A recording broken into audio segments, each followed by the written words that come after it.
Hi friends, இன்னைக்கு நம்ம திவ்யா பவித்ரா அவங்களோட லவ் ஸ்டோரியை தான் பார்த்துட்டு இருக்கோம். அவங்க ரெண்டு பேருக்கும் இடையில புதுசாக ஒரு கேரக்டர் நதியா. இதை எப்படி சமாளிச்சாங்க, இவங்களை தாண்டி அவங்களோட லவ்வை எப்படி வெளிப்படுத்தினாங்க அப்படிங்கிறத இன்னைக்கு நம்ம இந்த வீடியோவில் பார்க்கலாமா? அன்னைக்கு தான் பவியோட அக்காவுக்கு மேரேஜுமே. ஸோ எங்கள் எல்லாரையுமே இன்வைட் பண்ணியிருந்தா. நான் என்னோடய ஃப்ரெண்ட்ஸு கேங்கு எல்லாரும் மொத்தமாக அவளோட அக்கா மேரேஜுக்கு போனோம். அங்கே பார்த்தேன் பவியை. எப்போவுமே யூனிஃபார்மில் தானே பார்த்துருக்கேன். ஃபர்ஸ்ட் டைம் ஒரு ஒயிட்டு அண்டு ஸ்கை ப்ளூ கலரில் ஒரு அழகான சுடியை போட்டிருந்தா. இது வரைக்கும் நான் அவளை வித்தவுட் மேக்கப்பில், ஏன் ஒரு பவுட்ரு கூட போடாத மாதிரி தான் பார்த்துருக்கேன். ஆனால் அன்னைக்கு அவ்வளோ அழகாக மேக்கப் போட்டு, கையில் வளையல் போட்டு, அப்படி அவ்வளோ அழகாக இருந்தா. அந்த அழகை எப்படி சொல்ல, எனக்கு அதை எப்படி நீட்டெல்லாம் வர்ணிக்க தெரியலை. ஆனால் அந்தளவுக்கு அழகாக இருந்தா. ஆனால் இதில் என்ன ஒரு கொடுமையான விஷயம் அப்படின்னா, பவி அவ்வளோ அழகாக இருக்கா. அந்த அழகை என்னால் ரசித்து கூட பார்க்க முடியல. அது என்ன, அதான் கூடையே ஒட்டிக்கிட்டே இருப்பாங்கல்ல நதியா. அன்னைக்கும் பவியோட பக்கத்தில் அந்த ஸ்டேஜில் பொண்ணு மாப்பிள்ளை 2 பேர் இருக்காங்க. அவங்க கூட பவிக்கு பக்கத்தில் அந்த நதியாவும் ஒட்டிக்கிட்டே இருக்காங்க. என்னால் அதுக்கு மேலே அந்த கண் அங்கே பார்க்க முடியலை. ஸோ நான் என் ஃப்ரெண்ட்ஸுக்கிட்ட பேசிகிட்டு இருந்தேன். இது எனக்கு மட்டும்தான் பிடிக்கல, எனக்கு மட்டும்தான் அவளை பார்த்ததும் கோவம் வருது அப்படின்னு நான் நினச்சேன். ஆனால் என் ஃப்ரெண்ட்ஸு கேங்கும் இன்னொரு பக்கம் இதைத்தான் பேசுனாங்க.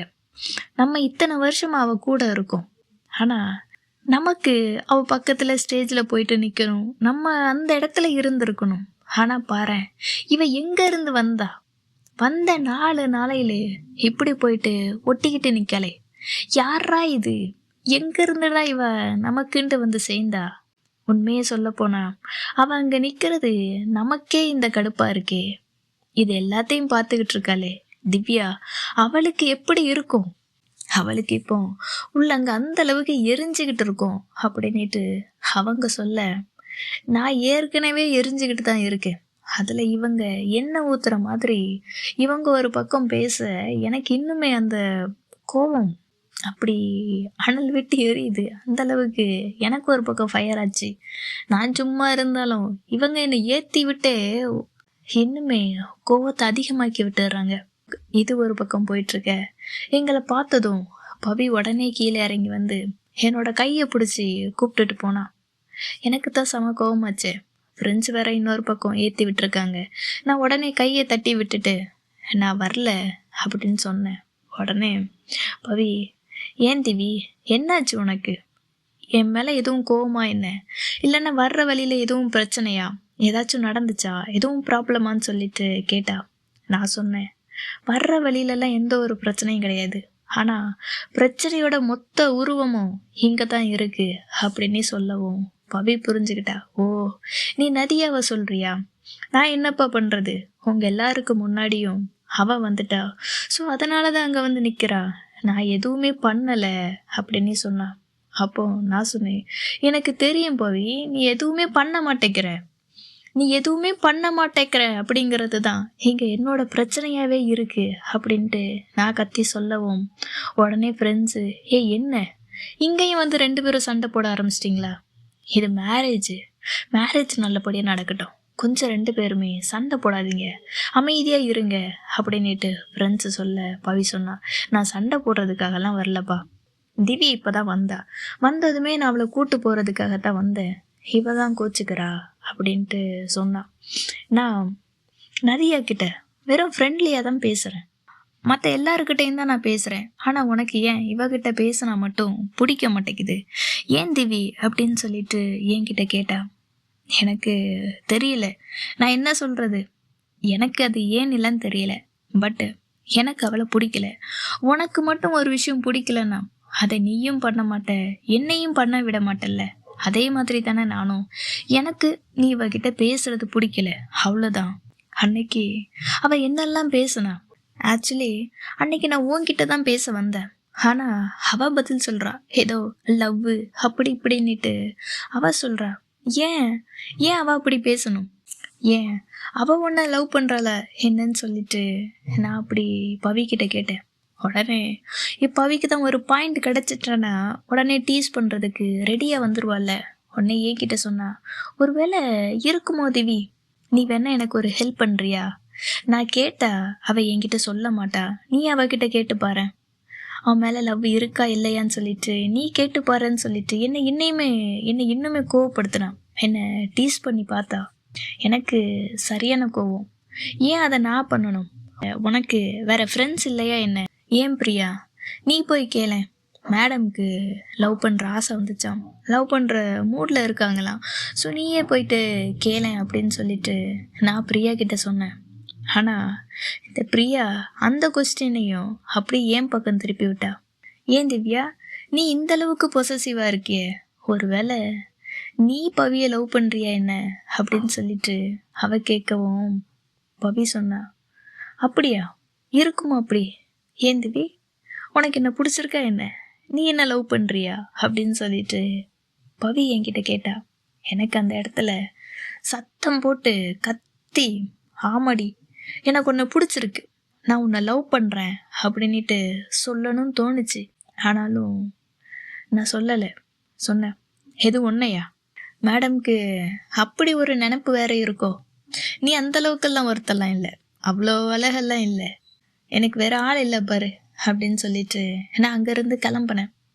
உடனே பவி ஓடி வந்து தடுத்து, ஏய் என்ன இப்போ தானே வந்த, அதுக்குள்ளே எங்கே போகிற, அதுவும் சாப்பிடாம எங்கே போகிற, சாப்பிட்டுட்டாச்சு போன்னு சொல்லி வந்து என்னைய கூப்பிட்டா. இல்லை, நான் அக்காவை பார்க்கறதுக்காகத்தான் வந்தேன், பார்த்துட்டேன், கிளம்புறேன் அப்படின்னு சொல்லிட்டு நான் அங்கேருந்து போகிறதுக்கு தான் ரெடியாக இருந்தேன். அப்போவும் பவி விடலை. சரி வந்துட்டேன், அக்கா கிட்ட 2 வார்த்தை பேசிட்டு போ, கிஃப்டெல்லாம் கொண்டு வந்திருக்க, அதை நீயே ரிட்டன் எடுத்துகிட்டு போக போறியா என்ன அப்படின்ட்டு கேட்கவும் அப்போ தான் எனக்கு ஞாபகமே வந்துச்சு. என்னோட கையில் ஒரு கிஃப்ட் இருக்குது அப்படிங்கிறத நான் பார்த்தேன். பார்த்துட்டு சரி அக்கா கிட்ட இதை நம்ம கொடுத்துட்டு போயிடலான்னு சொல்லிட்டு ஸ்டேஜில் ஏறி அக்கா கிட்ட கொண்டு போய் கொடுத்தேன். அக்கா என்னை பார்த்தாங்க. என்னை பார்த்துட்டு அவங்களோட ஹஸ்பண்ட் கிட்ட இன்ட்ரடியூஸ் பண்ணி வச்சாங்க. இதுதான் திவ்யா, பவியோட ரொம்ப க்ளோஸ் ஃப்ரெண்டு, ரொம்ப க்ளோஸ் ஃப்ரெண்டு அப்படின்னு சொல்லிட்டு அப்படி அழுத்தமாக சொன்னாங்க. உடனே அவங்களும் என்கிட்ட சொன்னாங்க, அப்படியாம்மா, நீ அவளை நல்லா பார்த்துக்க, எப்போவுமே 2 பேரும் ஒன்றாவே இருங்க அப்படின்னு என்கிட்ட சொன்னாங்க. இவங்க அப்படி என்னை பற்றி இவங்களுக்குள்ள என்ன பேசினாங்க, என்ன சொல்லி வச்சாங்க அப்படிங்கிறது எதுவுமே எனக்கு தெரியல. அப்போவும் பவியோட அக்கா என்னோட கை அப்படி அழுத்தமாக இறுக்கி பிடிச்சி வச்சுருந்தாங்க. எனக்கு அவங்க ஏதோ என்கிட்ட சொல்ல துடிக்கிறாங்க, அவங்களால அதை சொல்ல முடியலை. இங்கே இருக்கிற சுச்சுவேஷன் அப்படியா என்னன்னு தெரியலை, ஏதோ சொல்ல நினைக்கிறாங்க அப்படிங்கிறது மட்டும் என்னால் புரிஞ்சிக்க முடிஞ்சுது. ஸோ நான் அவங்க அக்கா கிட்ட சொன்னேன், பவியை நான் பார்த்துக்கிறேன், நான் இருக்கிற வரைக்கும் அவளை நல்லா பார்த்துப்பேன் அப்படின்னு சொன்னேன். நான் அப்படி சொல்லவும் அவங்க அக்கா கண்ணெல்லாமே அப்படியே கலங்கிருச்சு. அவங்க கண்ணு கலங்கவும் என்னோட கண்ணு கலங்கிருச்சு. அவங்க அக்காவுக்கு நம்ம மேரேஜ் ஆகி போயிட்டோம், நம்ம தங்கச்சியை யார் பார்த்துப்பா, நம்ம கூட அழைச்சிட்டும் போக முடியாது, பார்த்துக்கவும் முடியாது, பார்த்துக்கலாம் இருந்தாலும் முன்ன இருந்த அளவுக்கு முடியாது அப்படிங்கிற ஒரு வருத்தம் அவங்க கண்ணில் தெரிஞ்சுது. நானுமே அதை புரிஞ்சுக்கிட்டு நான் இருக்கேன், நான் பார்த்துக்கிறேன் அப்படின்ட்டு நான் சொன்னேன். நாங்கள் இங்கே ஸ்டேஜில் பேசிக்கிற எதுவுமே பவிக்கு தெரியாது. அவள் கீழே நின்று அப்பவும் என்னையே தான் பார்த்துக்கிட்டு இருந்தா. என்ன தேவி என்னன்னு சொல்லிட்டு கண்ணாலே கேட்டா. நானுமே எதுவுமே இல்லைன்னு சொல்லிட்டு அங்கேருந்து கிளம்பணும். அப்புறம் 10th ஸோ ரொம்பவே பிஸியாக போயிட்டு இருந்துச்சு. இன்னொரு பக்கம் மேரேஜ்னு ஒரு 3 நாள் ஆச்சு, ஆனாலும் பவி ஸ்கூலுக்கே வரலை. இங்கே ஒரு பக்கம் ரெக்கார்டு ப்ராக்டிக்கல்னு சொல்லிட்டு என்னென்னமோ பண்ணுறாங்க. எனக்கு ரெக்கார்டு எழுத வருமே தவிர இந்த ட்ராயிங் அப்படிங்கிறது சுத்தமாக வராது. என்ன பண்ண அப்படின்னு தெரியலை. இந்த மேடமும் 3 நாள் ஸ்கூலுக்கு வரலை. ஸோ நான் என்ன பண்ணுறது அப்படின்னு சொல்லிட்டு அவள் வீட்டுக்கே டைரெக்டாக போயிட்டேன். ஃப்ரெண்ட்ஸை கூப்பிட்டேன், யாரும் வரலை. ஸோ நான் மட்டுமே போனேன். அங்கே பவி இருந்தா. நீ ஏன் ஸ்கூலுக்கு வரலை? 10th எவ்வளோ பிஸியாக போயிட்டுருக்கு உனக்கு தெரியாதா? ரெக்கார்டெல்லாம் கம்ப்ளீட் பண்ணணும், வா எழுதுவோன்னு சொல்லிட்டு 2 பேருமே சேர்ந்து எழுதணும். எழுதுனேன்னா நான் ரெக்கார்டு எழுதுனேன், பவி படம் வரைஞ்சி கொடுத்தா. இப்படி 2 பேருமே ஆளுக்கு ஒரு ஒர்க்கை சேர்ந்து செஞ்சதுனால ஒரு 2 மணிக்கெல்லாம் எங்களோட ஒர்க்கையுமே பார்த்து முடித்தோம். அதுக்கப்புறம் பவி கேட்டா, உனக்கு ஏதாச்சும் பசிக்குதா, வேணும்னா சொல்லு, நான் சமைச்சு தர்றேன், 2 பேருமே சேர்ந்து சாப்பிட்லாம் அப்படின்ட்டு அவளுமே சொன்னான். எனக்குமே அப்போ பெருசாக பசிக்கலை. ஃபர்ஸ்ட் டைம் பவி கூட தனியாக இருக்கேன், எனக்கு பசியெல்லாம் இல்லை. ஸோ நானுமே சொல்லேன், இல்லைப்பா எனக்கு பசிக்கலை அப்படின்னு சொன்னேன். நாங்கள் 2 பேருமே எழுதணும்ல, ரெக்கார்ட் நோட்டை எழுதியே ரொம்பவே டயர்டாயிட்டோம். ஸோ கொஞ்சம் ரெஸ்ட் எடுக்கலாம் அப்படின்னு சொல்லிட்டு அப்படி படுத்திருந்தோம். ஒரே கட்டிலில் 2 பேரும் ரெஸ்ட் எடுக்கலாமேன்னு சொல்லி அப்படி படுத்திருந்தோம். அப்படி 2 பேருமே நல்லா தூங்கிட்டோம். தூங்கி நான் தான் ஃபஸ்ட்டு தூங்கி எழுந்தேன். மணி 4 மணி ஆச்சு. தூங்கணும்ல, 2 பேருமே ஒரே கட்டிலில் தான் ஒன்றா பக்கத்தில் அவ்வளோ க்ளோஸாக படுத்திருந்தோம். அப்போ பவி என்னை அப்படியே ஹக் பண்ணி படுத்திருந்தா. நான் நினச்சேன், ஒருவேளை ஹக் பண்ணிட்டு படுத்தாதான் தூக்கம் வருமோ, இவ்வளோ நாள் அக்கா கூட இருந்தாங்க, ஸோ அந்த ஒரு ஃபீலாக இருக்குமோ அப்படின்னு நினச்சிட்டு நானுமே நினச்சேன். அப்போ பவி என் பக்கத்தில் அப்படி க்ளோஸாக தலை வச்சு என்னோட ஃபேஸு அவள் பக்கத்தில் அப்படி நெருக்கமாக இருக்கிற மாதிரி படுத்திருந்தா.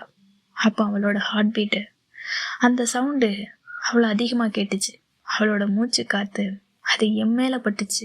இவ்வளோ க்ளோஸாக இவ்வளோ நெருக்கமாலாம் இருந்ததே கிடையாது. ஃபர்ஸ்ட் டைம் அவ்வளோ நெருக்கமாக இருக்க. நான் தூங்கி எழுந்ததும் அப்படி பவியை பார்த்துக்கிட்டே இருந்தேன். தூங்கும்போது எவ்வளோ க்யூட்டாக எவ்வளோ அழகாக இருக்கால்ல. அந்த தூக்கத்தில் அது என்னவோ தெரியல, குட்டி குட்டி ரியாக்ஷன்ஸு என்னன்னு சொல்ல அவ்வளோ க்யூட்டாக இருக்கும்.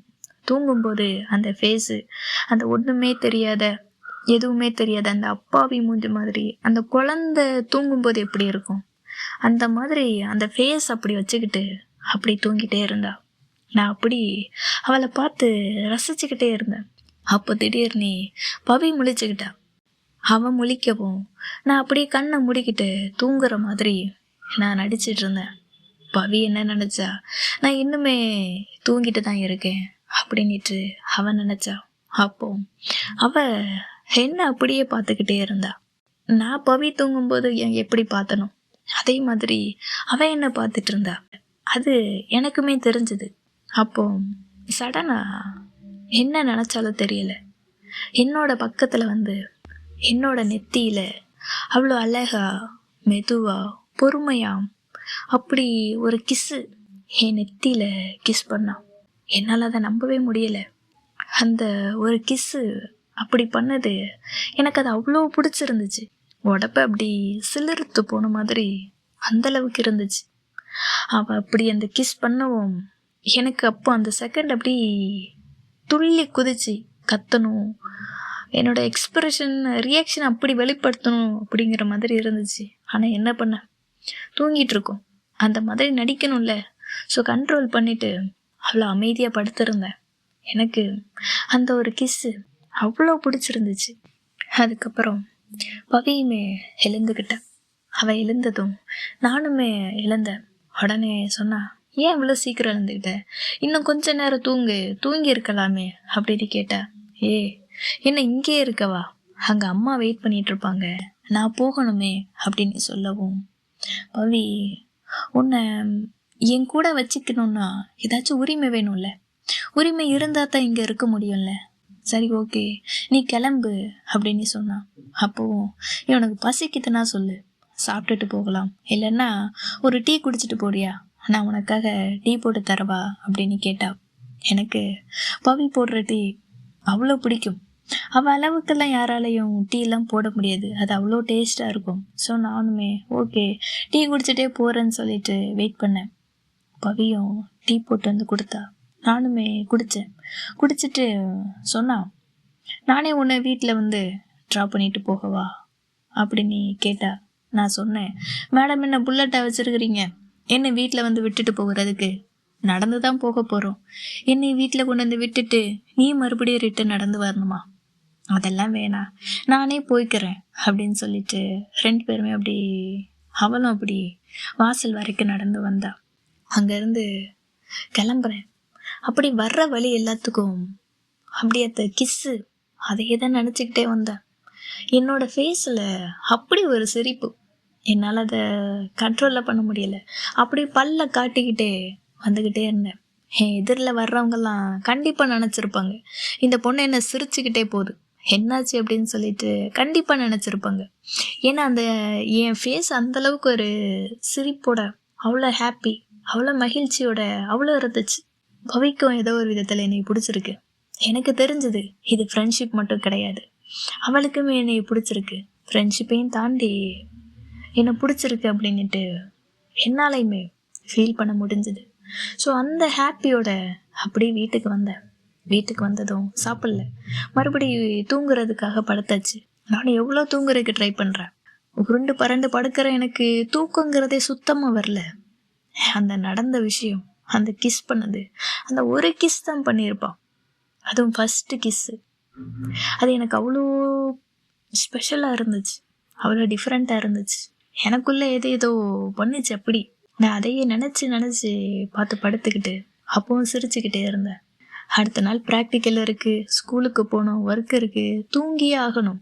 கண்டிப்பாக கண்ட்ரோல் பண்ணி தூங்க ட்ரை பண்ணுறேன், அப்போவும் தூங்க முடியலை. அதை என் அம்மாவும் பார்த்துட்டாங்க. என்னாச்சு திவ்யா, உனக்கு தூங்கலையா, ஏன் உனக்கு தூக்கம் வரலையா அப்படின்னு சொல்லிட்டு அம்மா கேட்டாங்க. ஏன்னு தெரியலம்மா, எனக்குமே தூக்கம் வரலை அப்படின்னு சொன்னேன். அப்போ அம்மா கிட்ட நான் ஒரு கேள்வி கேட்டேன். ஏம்மா, நமக்கு பிடிச்சவங்க நம்ம கூட இருக்கணும்னா அந்த இடத்துல உரிமை அப்படிங்கிற ஏதாச்சும் ஒரு விஷயம் தேவைப்படுதா என்ன, சும்மாலாம் இருக்க முடியாதா அப்படின்ட்டு கேட்டேன். அப்போ அம்மா சொன்னாங்க, ஆமாம், நம்ம ஒருத்தங்க கூட இருக்கிறோன்னா அதுக்கு ஒரு உரிமை அப்படிங்கிறது ஒன்று அவசியம். ஒன்று அவங்கள கல்யாணம் பண்ணிக்கணும், இல்லைன்னா அவங்க நம்ம ஃபேமிலியாக இருக்கலாம், அப்போ மட்டும்தான் முடியும், இல்லைன்னா அது தப்பாக போயிடும் அப்படின்ட்டு அம்மா சொன்னாங்க. அப்போ நானுமே யோசித்தேன், ஒன்று ஃபேமிலியாக இருக்கணும், இல்லைன்னா கல்யாணம் பண்ணியிருக்கணும். கல்யாணமா, அது எப்படி நடக்குமா இதெல்லாம்? மேரேஜ் அந்த விஷயத்தில் நான் நின்னேன் கடைசியாக. இதுக்கப்புறம் முடியாதுடா, கண்டிப்பாக தூங்கியே ஆகணும்னு சொல்லிட்டு நல்லா போத்திக்கிட்டு படுத்தேன். நல்லாவே தூங்கிட்டேன். அதுக்கப்புறம் நாங்கள் 2 பேருமே ஸ்கூலுக்குமே வந்தோம். அப்போது பார்க்கும்போது ஒரு சிரிப்பு. எனக்கு தெரியும் அவள் என்ன கிஸ் பண்ணது, ஆனால் பவிக்கு தெரியாது. எனக்கு மட்டும் அவளை பார்க்கும்போது அந்த ஒரு ஃபீல், அவள் அந்த கிஸ் பண்ண அந்த ஒரு ஃபீல் மட்டும் அடிக்கடி வந்து போச்சு. அதுக்கப்புறம் 10th, ஸோ ரொம்பவே பிஸியாக நாள் போச்சு. ரெக்கார்டு, ப்ராக்டிக்கல் இது எல்லாமே ஸ்டார்ட் பண்ணாங்க. ரெக்கார்டு எல்லாத்தையுமே சொன்ன டைமில் கரெக்டாக எழுதி கொடுத்துமே முடித்தோம். அதுக்கப்புறம் ப்ராக்டிக்கல். அப்போது ப்ராக்டிக்கலுக்கு என்ன செய்ய சொல்லியிருந்தாங்கன்னா, அந்த ஊமத்தம்பூ அதை தான் கேட்டிருந்தாங்க. அந்த ஊமத்தம்பூவை எல்லாருமே வீட்டில் இருந்து எடுத்துகிட்டு வர சொன்னாங்க. நாங்களுமே தேடினோம். அது மேக்சிமம் காட்டுக்குள்ளே தான் இருக்கும். அது ஏதோ எங்களுக்கு பவி வீட்டு பக்கத்தில் இருந்துச்சு, ஸோ அதுவுமே கிடச்சிது. ஸோ அந்த ப்ராக்டிக்கலையுமே நல்லபடியாக முடித்தோம். அதுக்கப்புறம் ஆனுவல் எக்ஸாம் தான். அதுக்கப்புறம் என்ன நடந்துச்சு அப்படிங்கிறத நான் அடுத்த வீடியோவில் சொல்கிறேன், ஓகேவா? இன்னைக்கு இப்போ உங்கள் எல்லாருக்கிட்டையும் ஒரு கொஸ்டின், அதே தான் ஸ்கூல் மெமரிஸை தான் நான் கேட்க போகிறேன். அது என்னென்னா, இவங்க ப்ராக்டிக்கலில் அந்த ஊமத்தம் பூ வச்சு ட்ரை பண்ணாங்கல்ல, அதே மாதிரி உங்களுக்கும் 8th இல்லை 10th கண்டிப்பாக ஏதாட்டும் ஒரு பீரியடில் உங்களுக்குமே ஏதாச்சும் கொடுத்துருப்பாங்க. அதில் நீங்கள் என்ன பண்ணீங்க அப்படிங்கிறத கீழே கமெண்ட் பண்ணுங்கள். நான் என்ன பண்ணேன் அப்படின்ட்டு நான் சொல்லிடுறேன். நான் என்ன பண்ணேன்னா, எங்களுக்கு அந்த செம்பருத்தி பூ தான் கொடுத்துருந்தாங்க. அந்த செம்பருத்தி பூவில் சென்டரில் இருக்கிறத அப்படி கட் பண்ணாமல் அப்படியே ஃபுல்லாக அப்படியே அதை உரித்து அப்படியே எடுத்து கொடுக்கணும். அப்படி கொடுத்தா 5 மார்க். இதுதான் எங்களுக்கான ப்ராக்டிக்கல். இதை நாங்கள் 8th பண்ணியிருப்போம்னு நினைக்கிறேன். அதுக்காக யார் வீட்டில் செம்பருத்தி இருக்குது அந்த பூவெல்லாம் தேடி பறித்து எடுத்துகிட்டு போவோம். நமக்கு ஒன்றனி மட்டும் இல்லை, ஸோ ஃப்ரெண்ட்ஸுக்கும் சேர்த்து எடுத்துகிட்டு போகலாமின்னுட்டு யார் வீட்டில் இருக்கிறதோ மொத்த பூவையும் பிச்சுட்டு போயிடுறது. இதே மாதிரி நீங்கள் என்ன பண்ணீங்க, உங்களுக்கு அந்த ப்ராக்டிக்கலில் என்ன கொடுத்தாங்க அப்படிங்கிறத கீழே கமெண்ட் பண்ணுங்கள், ஓகேவா? இப்போ நான் கிளம்புறேன். தேங்க்யூ.